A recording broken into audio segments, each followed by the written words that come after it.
Thank you for selecting a PULSAtron chemical metering pump for your application. This video is intended to assist you with the installation of your KOPkit for your PULSAtron pump. Please refer to the detailed information in the installation manual that was provided with your pump and always adhere to all local, state, and national codes.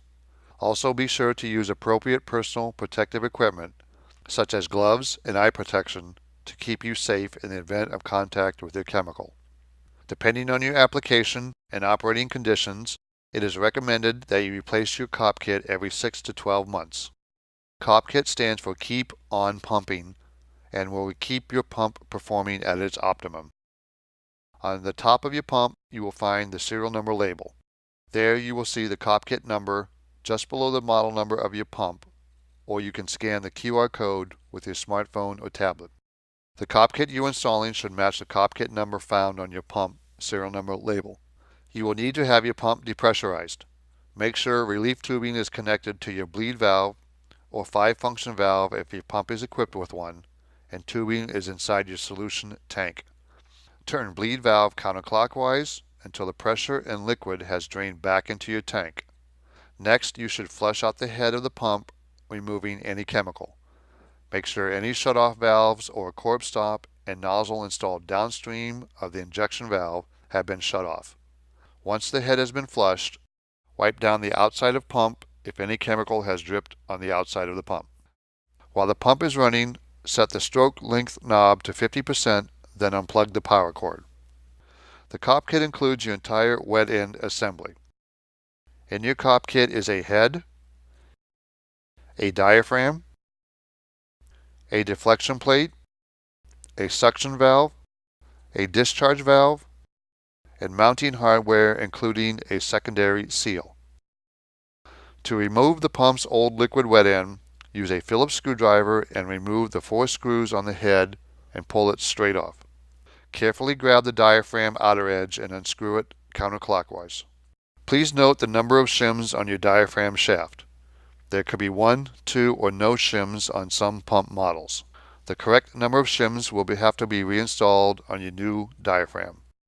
Pull the adapter plate off and remove the secondary seal. You have now disassembled the old wet end.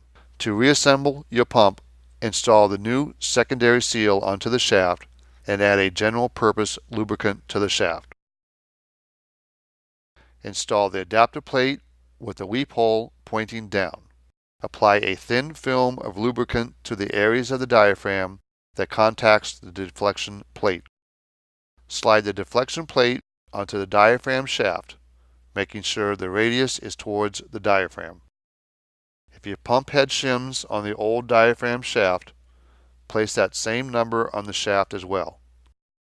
Screw this assembly onto the electronic power module until tight against the solenoid shaft, and the diaphragm stops turning.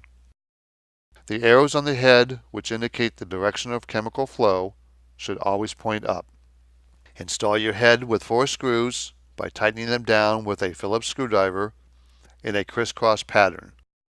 Screws should only be tightened until snug. You can verify that the head is not over-tightened by making sure the head and the adapter plate are evenly spaced all the way around. Install the suction valve with the arrow facing up and only hand tighten. Next, attach the discharge valve with the arrows facing up only until hand tight. Finally, reinstall the bleed valve or 5-function valve if equipped and all of your tubing. If you have a degassing pump, your KOPkit head and valves will look like this, and assembly follows the same process.